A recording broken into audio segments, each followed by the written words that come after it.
Bonjour et bienvenue sur une nouvelle vidéo de Tesla France 89. Aujourd'hui c'est road trip, on part dans le nord, donc accompagnez-nous, on va faire des vidéos. Et puis on va voir au niveau de l'autonomie, il y a pas mal de vent aujourd'hui, la température c'est ok, par contre il y a vraiment beaucoup de vent.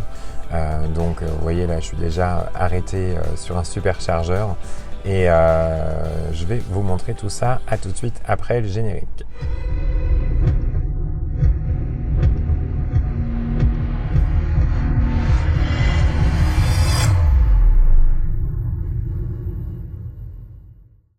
C'est parti pour le road trip. Du coup, là, on va aller dans le nord de la France, à Berck-sur-Mer, un petit séjour en bord de mer.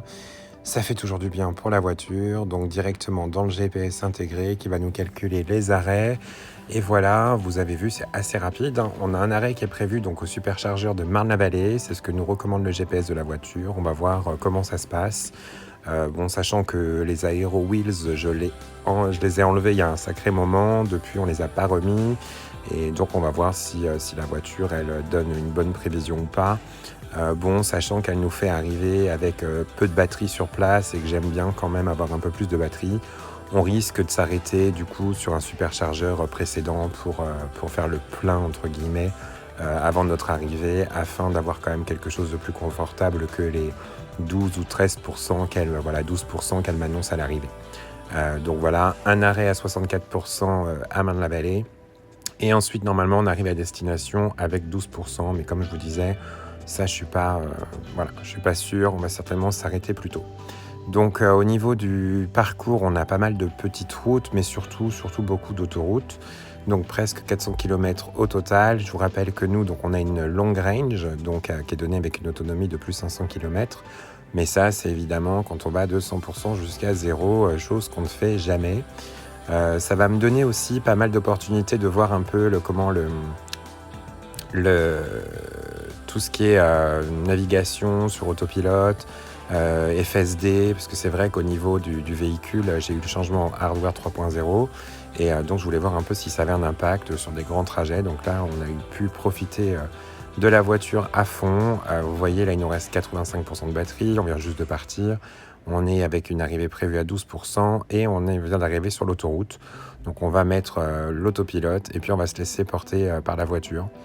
C'est toujours aussi agréable, d'ailleurs, une petite parenthèse, vraiment. L'autopilote, c'est vraiment quelque chose de top. Je vous rappelle, c'est une aide à la conduite. Donc on a le maintien dans la voie et puis le maintien au niveau de la vitesse. Donc là, j'avais bloqué à 135 km/h. Et par contre, voilà, elle a tendance à nous faire rouler sur la voie du milieu. Donc un petit coup de clignotant et on va se rabattre avec le FSD, la conduite autonome, qui donc juste avec un petit coup de clignotant, on a le changement de fil, vous voyez, qui se fait automatiquement. Il faut quand même exercer une petite pression au niveau du volant pour indiquer donc qu'on est toujours en vie et que le changement de fil peut s'effectuer automatiquement, mais sous notre surveillance de quelqu'un de bien réveillé. Nous voilà au superchargeur de Marne-la-Vallée. Donc vous voyez, il n'y a pas beaucoup de monde, c'est quand même le week-end de la Pentecôte.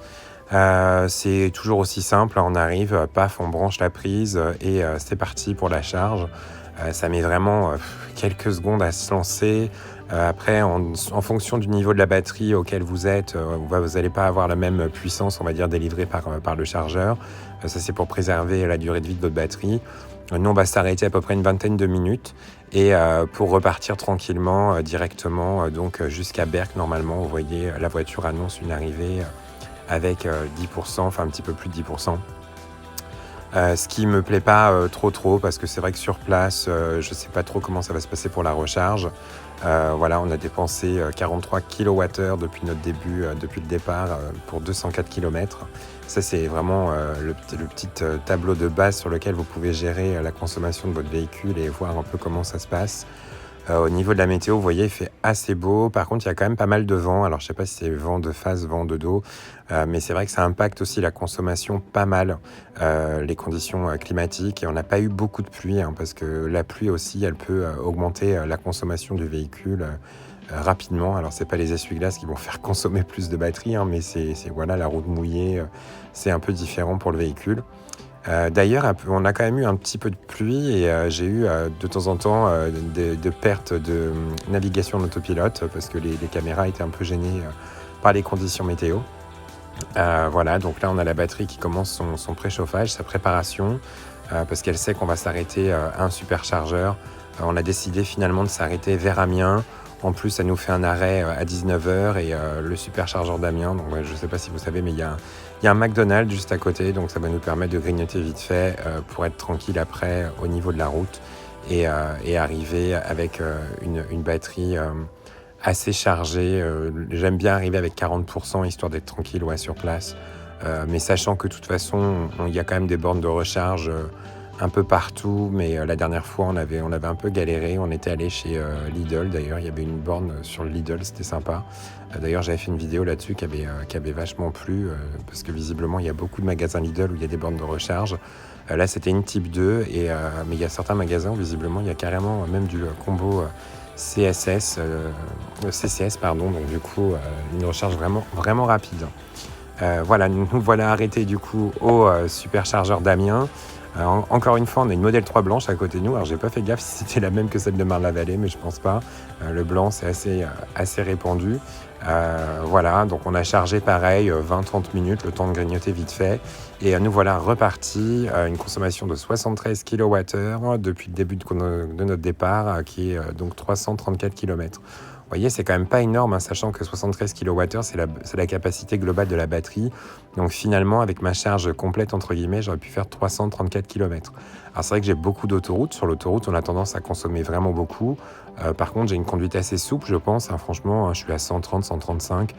Voilà, je fais pas de pointe à 150. Vous voyez, il n'y a pas beaucoup de circulation. J'ai pas eu de grosse accélération pour m'insérer sur l'autoroute ou de grosse accélération pour dépasser. Vraiment, je conduis pépère, on va dire, c'est assez stable, assez fluide.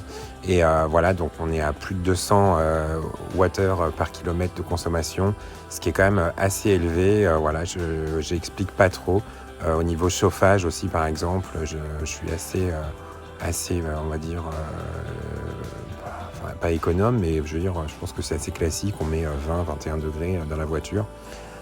Voilà, donc je voulais faire aussi un petit zoom là pendant qu'on y était sur les indications au niveau de l'écran, si ça peut intéresser certains. Vous voyez donc PRND sur le côté, c'est au niveau de la vitesse, donc P parking, R marche arrière, N c'est neutre si vous voulez vous faire tracter par exemple, et D donc drive, donc là on est en marche avant.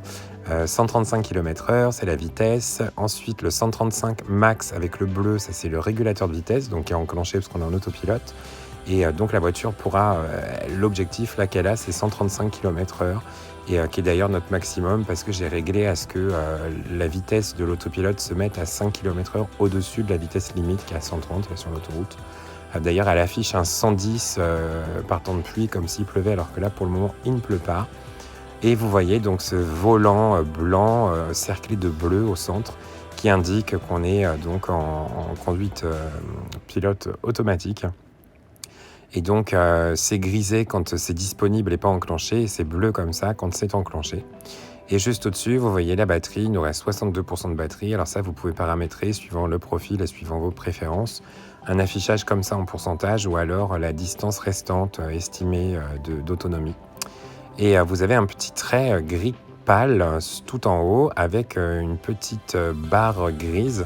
Donc ça, en fait, c'est pour un indicateur pour savoir si vous êtes en train de régénérer la batterie ou si vous êtes en train de tirer, de consommer.